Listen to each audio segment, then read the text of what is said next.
안녕하세요. 모두를 일잘러로 만드는 디지털 나침반 앰플리튜드의 최동훈입니다. 저희 부스 오늘 왔다 가신 분 있으세요? 부스 왔다 가신 분 감사합니다. 저희 캐릭터 이름 뭔지 아시는 분 있으세요? 무슨 몬스터인데? 무슨 몬스터일까요? 무슨 몬스터일까요? 한번 말씀해 보세요. 저희 오늘 다 뭐 하려고 모여 있죠? 뭘 수집하려고 모여 있죠? 데이터 감사합니다.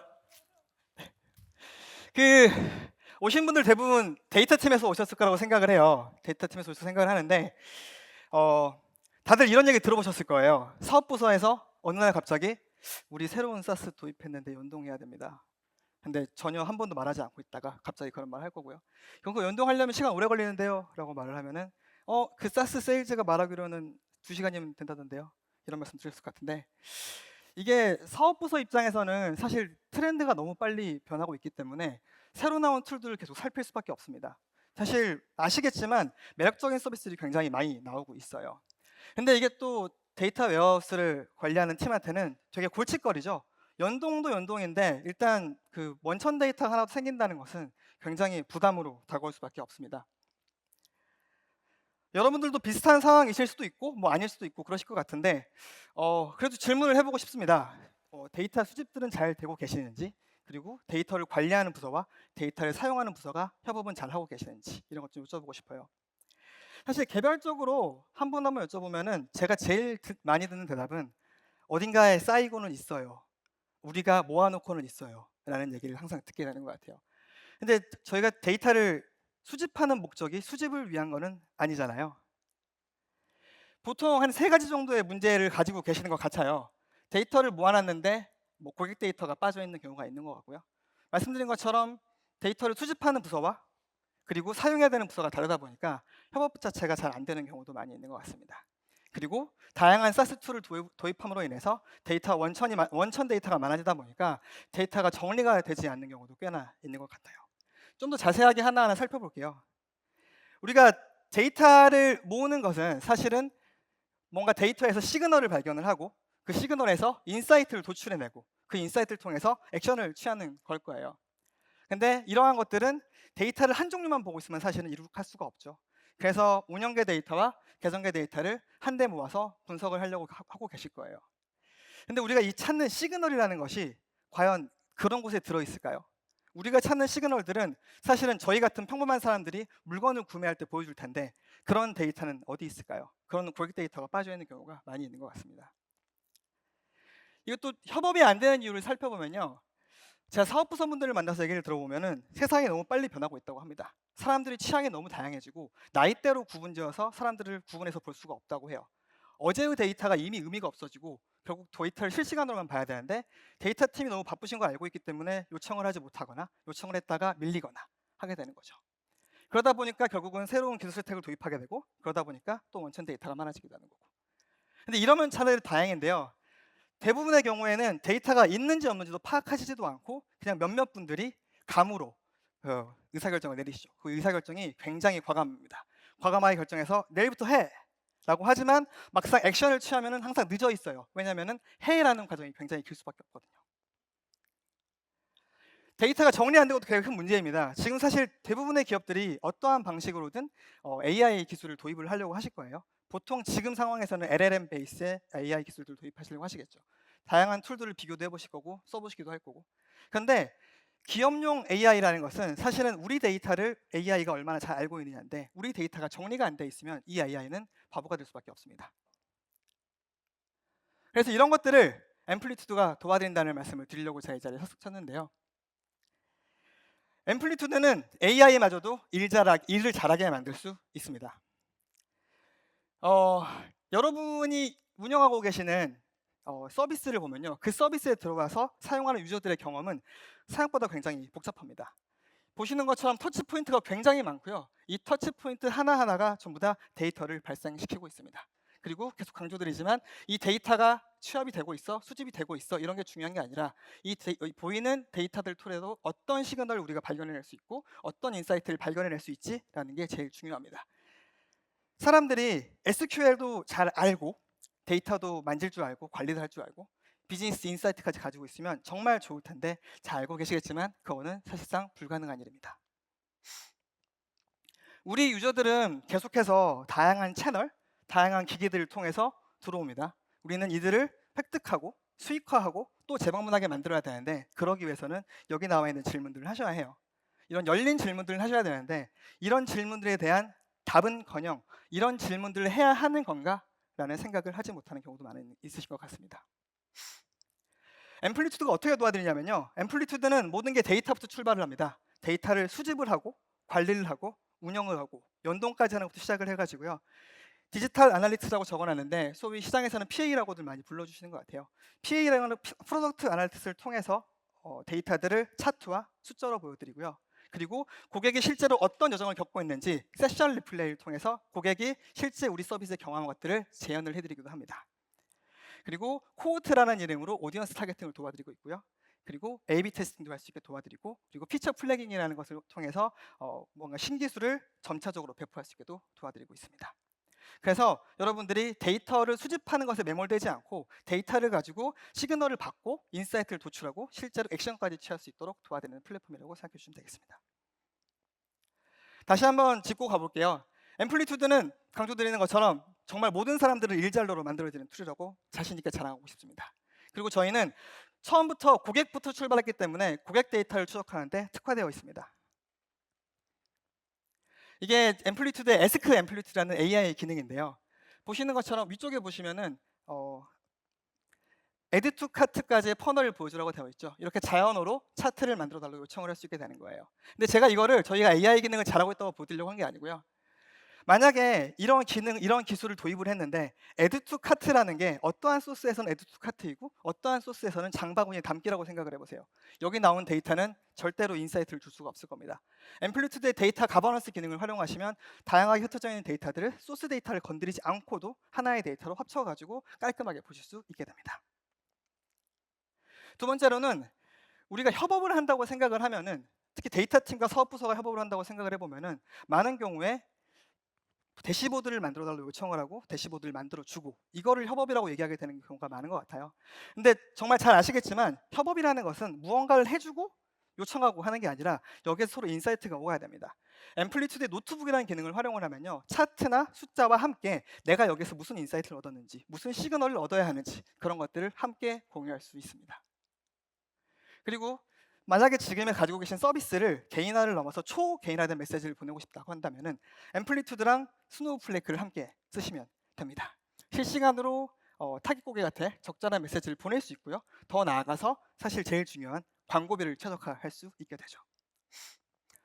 좀 더 자세하게 말씀을 들어보면요, 앰플리튜드에서 데이터를 캡처해서 스노우플레이크 보냅니다.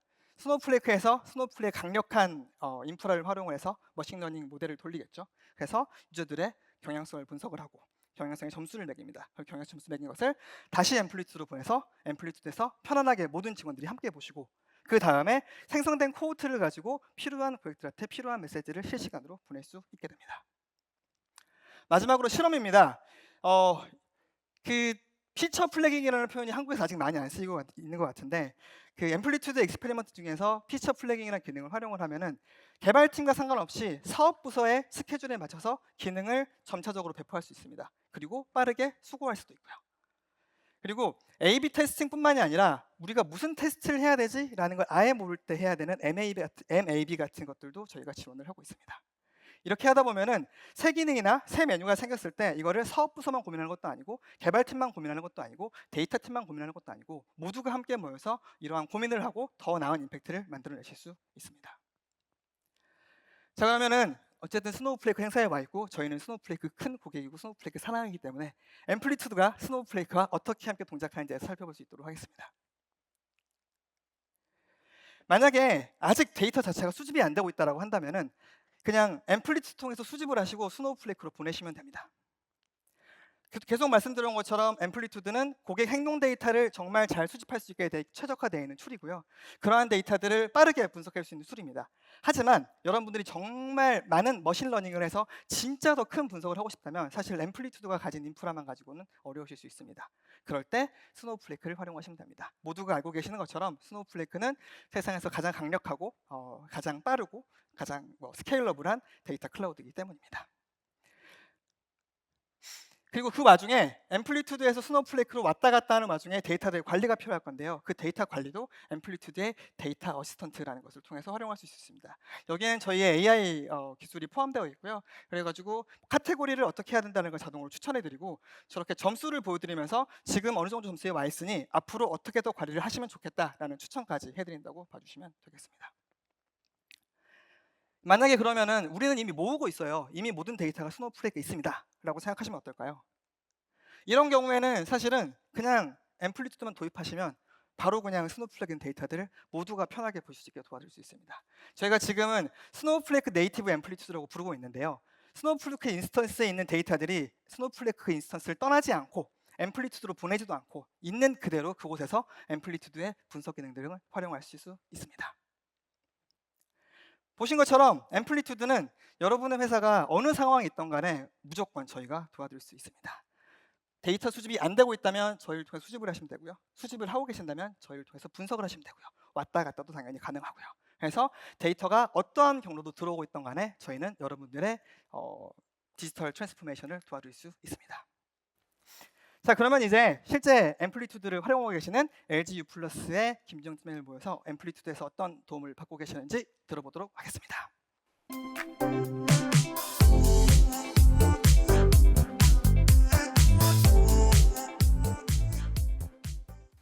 네, 안녕하세요. 베터의 PO 김주영입니다.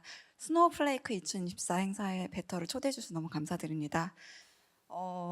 저희는 이제 LG U+라는 정말 전통적인 대기업, 통신업을 하던 기업에서 하는 신사업에 있는데요. 그러다 보니 저희에겐 데이터는 정말 굉장히 중요합니다. 저희의 이해관계자들을 설득을 해야 되고요. 그리고 의사결정을 하는데도 데이터가 굉장히 절실히 필요한 상황입니다. 그래서 저는 어떤 데이터를 추출하고 또 어떻게 해석해서 어떤 논리를 만들어낼지 늘 고민하는데요. 앰플리튜드의 혁신적인 대시보드로 정말 많은 도움을 받고 있습니다. 실무적인 레벨에서 저희의 프로덕트의 현재 고민 그리고 이걸 데이터로 풀어가는 과정을 소개시켜 드리려고 합니다. 네, 우선 베터를 처음 접하시는 분들이 계실 것 같아서 간단히 설명을 드리겠습니다. 베터는 우리가 왜 기록을 하고 있는지 기록의 본질에 집중했습니다. 기록은 더 나은 나를 만드는 단순하고도 강한 액션이 되고요. 또 베터는 1분의 가벼운 기록을 통해서 더 나은 나를 만날 수 있다는 컨셉을 가지고 있습니다. 베터는 23년에 런칭해서 만 1년이 된 프로덕트로 빠르게 성장하고 있는데요. 매 스프린트마다 문제를 정의하고 배포해서 기록을 올릴 수 있는 굉장히 심플한 게시판으로 시작을 했던 서비스가 지금은 다양한 콘텐츠를 큐레이션할 수 있는 홈, 그리고 고도화된 검색, 통계, 커뮤니티까지 갖추었습니다. 또 출시 9개월 만에 구글에서 올해의 앱을 수상하면서 완성도를 인정받았습니다. 베터는 MAU를 트래픽골로 보고 성장하고 있는데요. 이제 모두 아시겠지만 MAU라는 수치는 애퀴지션을 아무리 부어줘도 리테인이 되지 않으면 성장하지 않는 수치입니다. 그런데 제가 생각했던 것보다 애퀴지션 대비해서 MAU의 성장이 좀 더뎠습니다. 어디선가 저희가 획득한 유저들이 세고 있다는 이야기였어요. 베터를 AARR 퍼널로 봤을 때 저희는 첫 기록을 하는 순간을 액티베이션이라고 보고 있는데요. 앰플리튜드 퍼멀 차트를 통해서 구성한 베터의 사용자 여정을 보시면 가장 큰 드랍 오프가 액티베이션에서 일어난다는 걸 볼 수 있었습니다. 즉 유저가 기록이라는 저희가 제시하는 가치를 접할 수 있는지 여부에 따라서 그 이후의 행동 패턴이 많이 달라지고 있다는 걸 알 수 있었어요. 예를 들면 기록을 한 유저와 기록을 하지 않은 유저의 일주일 리텐션 차이가 3배 이상이나 났고요. 그리고 기록 작성을 하지 않은 유저가 휴면 유저가 될 확률이 기록한 유저 대비하면 2.6배가 넘었습니다. 기록한 유저는 평균적으로 접속한 후에 첫 접속 후에 3.2일 내에 이제 첫 기록을 남겼는데요. 첫 세션 후에 일주일이 넘어가면 그대로 휴면 유저가 될 가능성이 좀 높았습니다. 그래서 베터의 미션은 사인업한 유저가 일주일 이내에 첫 기록 작성을 하는 게 저희의 미션이었습니다. 앰플리튜드의 퍼널 차트랑 컨버전 드라이버를 통해서 그 해답을 좀 찾을 수가 있었는데요. 당시 저희는 유저 커뮤니티를 모집하고 운영을 하고 있었어요. 이제 마케팅의 레벨에서 저희가 매뉴얼로 좀 운영을 했었던 그룹인데 좀 흥미로운 지점이 있었어요. 컨버전 드라이버를 통해서 보니까 커뮤니티 유저의 코호트를 보면 커뮤니티를 제외한 다른 유저 그룹보다 드롭오프가 거의 일어나지 않았고 굉장히 높은 첫 기록 작성률을 보였습니다. 그리고 유저 리텐션과 커뮤니티 코호트의 상관관계에서도 굉장히 명확하게 드러나고 있었습니다. 다만 아까 말씀드린 것처럼 커뮤니티는 정말 마케팅의 레벨에서 아주 저희 전체 인구에서 소수만을 차지하고 있었어요. 그 당시 한 6% 정도의 인구였는데 이걸 계산을 해보니 커뮤니티 유저가 저희 전체 MAU의 20% 정도 선까지 올라가면 액티베이션을 10% 이상 올릴 수 있다는 결과를 알 수 있었습니다. 그래서 올해 2분기에는 커뮤니티를 기능으로 만들어서 배포를 했습니다. 빠르게 만드는 MVP이긴 했지만 저희가 커뮤니티 인구를 늘리는 게 좀 중요했기 때문에 오픈 플랫폼으로 기획을 했어요. 그리고 꼴은 처음 세운 가설대로 전체 MAU의 20% 선이 커뮤니티 유저가 차지하도록 하는 걸 잡았습니다. 그래서 커뮤니티 일주일 후에 지표를 보니 전주 대비해서 액티브 유저 전환율이 278%가 상승한 상태였고요. 또 부가적으로 커뮤니티 피처의 특성상 이제 공유가 활발하게 일어날 수가 있었어요. 그래서 종합적으로 오가닉 유입 트렌드도 좀 높아지고 한 달 후에 MAU를 보니 16% 이상 상승한 거를 볼 수 있었습니다. 저희 지금 대시보드는 여전히 MAU 대비해서 커뮤니티 유저 수로 관리를 하고 있는데요. 그 앰플리튜드의 실시간 저희 메인 대시보드를 통해서 20%를 목표로 어덥션을 올리기 위해서 계속 좀 지켜보고 있습니다. 이후 스프린트의 문제 정의는 다시 액티베이션으로 돌아갔어요. 왜냐하면 애퀴지션 대비 액티베이션이 충분히 해결되었다고 보지는 않았기 때문입니다. 아까 커뮤니티 유저로 저희 전체 유저의 20%를 잡는다고 말씀드렸는데 그럼 나머지 80%의 인구를 다시 돌아볼 필요가 있었기 때문에 다시 이 퍼널로 돌아왔어요. 근데 저희가 그동안 너무 사인업이랑 액티베이션 사이에 컨버전만 좀 쪼개어서 본 건 아닐까라는 생각이 좀 들었어요. 저희 서비스의 잠재 타겟은 기본적으로는 어떤 플랫폼에 어떤 형태로는 기록을 하고 있는 유저일 것이라고 봤었는데요. 그 타겟 중에서 베터를 인지하고 들어왔지만 사인업을 하지 않은 유저, 그리고 베터를 인지하지는 못했지만 다른 플랫폼에 기록을 하고 있는 유저들을 좀 분석해서 자세히 인터뷰를 진행했습니다. 그리고 거기에서 저희가 좀 몰랐던 사실을 알게 됐어요. 이게 저희가 현재는 아니죠. 바로 직전에 페이드 마케팅에서 집행했었던 위너 시안이었어요. 가장 많은 타겟들이 들어오는 시안이었는데 CPI도 낮고 클릭이 굉장히 좋아서 기록으로 특별한 순간을 저장한다는 게 외부에 먹히는 저희의 메인 밸류 프로포지션이라고 생각을 했어요. 그 외에도 꾸준한 기록 습관이나 가벼운 기록 같은 좀 다소 좀 평범한 기록 시안으로 돌아오는 유저들이 좀 많았습니다. 근데 이 시안으로 소구된 사람들에게 물어보니 기본적으로 나는 새로운 기록 앱이 생겼다고 하면 다 깔아본다라고 답변을 하시는 거예요. 그런데 사인업까지 하고도 뭔가 특별히 기록을 시작해야겠다라는 생각이 들지 않으면 기록을 하지 않고 그냥 지운대요. 그러니까 이 시안으로 들어온 사람들은 호기심에 원래 여러 개의 기록 앱을 쌓아보는 사람이었던 거예요. 꼭 저희가 돈을 쓰는 페이드 마케팅을 집행하지 않더라도 인식 차원에서 베터가 확산되어서 유명해지면 원래 오가닉으로 들어올 수 있던 사람들한테 저희는 고효율의 시안이라고 돈을 좀 계속 쓰고 있었던 것이. 그래서 그럼 다 깔아본 앱 중에서 어떤 트리거가 있을 때 당신이 기록을 하시나요를 확인을 해봤어요. 하나는 기록을 했을 때 유형이든 무형이든 어떤 형태의 보상이 주어질 거라는 확신이 있을 때, 그리고 또 하나는 그 플랫폼을 브라우징했을 때 기록을 훑어보고 본인과 그 유저 그룹 사이의 균일성을 무의식적으로 체크한 후에 그들 사이에서 인터랙션이 생길 거라는 기대가 있을 때 여기를 써보겠다라는 생각을 하신다라고 답변하셨어요. 그리고 일부는 그 인터랙션 자체를 보상으로 인지하는 그룹도 있었습니다. 그래서 들어온 유저들이 보상이나 인터랙션에 대한 기대가 실제로 이어졌을 때 액티베이션과 락인이 되어서 저희 서비스를 이탈하지 않을 거라는 가설을 세워볼 수가 있었어요. 그래서 베터는 가장 최근의 스프린트를 통해서 보상 시스템을 오픈을 했습니다. 새롭게 베터에 사인업한 유저에게는 모두 확률형 보상을 지급을 하고요. 또 기록을 남기거나 다른 유저의 기록에 좋아요, 댓글 수집 같은 인터랙션을 하는 경우에 또 다시 보상을 지급합니다. 또 레퍼럴에서 보상을 지급하는 식으로 저희가 생각하는 주요 유저의 액션마다 보상으로 연결될 수 있다는 직관적인 대시보드를 들어오는 유저가 무조건 가장 먼저 볼 수 있도록 앱의 최상단에 노출을 했습니다. 보상 시스템은 지난주에 업데이트되었기 때문에 아직 모든 데이터가 분석되지는 않았지만 앰플리튜드의 퍼널 차트를 통해서 확인한 바에 따르면 오픈 이틀까지 사인업 대비 기록 작성 수가 48% 늘어났고요. 또 기존 유저 대비해서 복권을 긁은 세그먼트의 기록 작성 컨버전이 5배나 높았습니다. 또 새로운 유저 숫자도 92%나 늘어났는데 복권을 공유하면 이제 하나를 더 주기 때문에 공유 숫자가 949% 증가했기 때문입니다. 그래서 레퍼럴 유입도 굉장히 많이 늘어났는데 이 들어온 유저의 활동성을 저희가 이 피처를 통해서 자극을 할 수 있었고 페이드 마케팅 외에 오가닉 애퀴지션을 만들어낼 수 있었다는 게 저희가 생각하는 단기적인 가장 큰 성과라고 보고 있고요.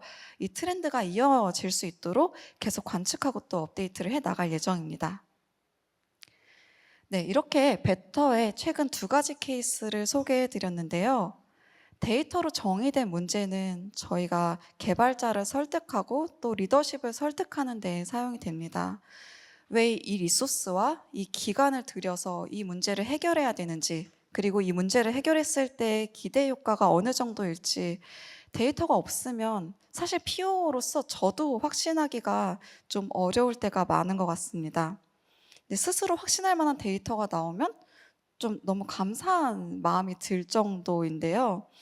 이런 고민들을 보고 싶을 때 좀 앰플리튜드에서 툭 꺼내서 비교하고 결정을 쉽게 내릴 수 있기 때문에 좀 앰플리튜드의 존재가 굉장히 나침반 같고 감사하다고 생각할 때가 있어요.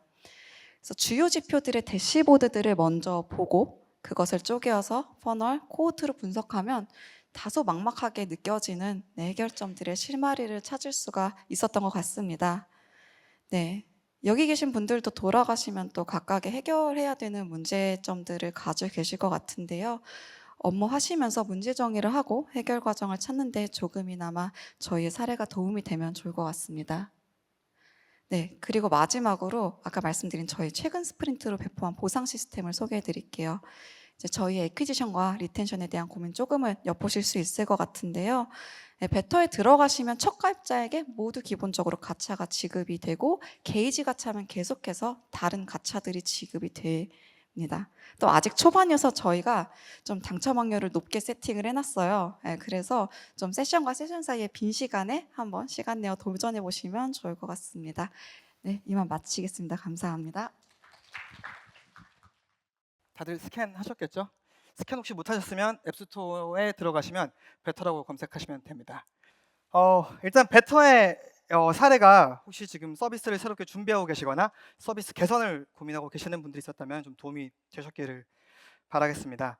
그 AI 시대가 다가오고 있는 것 같아요. 근데 하지만 결국 인사이트를 도출하고 결정을 내리는 것은 앞으로 한 10년간은 계속 인간이 하지 않을까 싶습니다.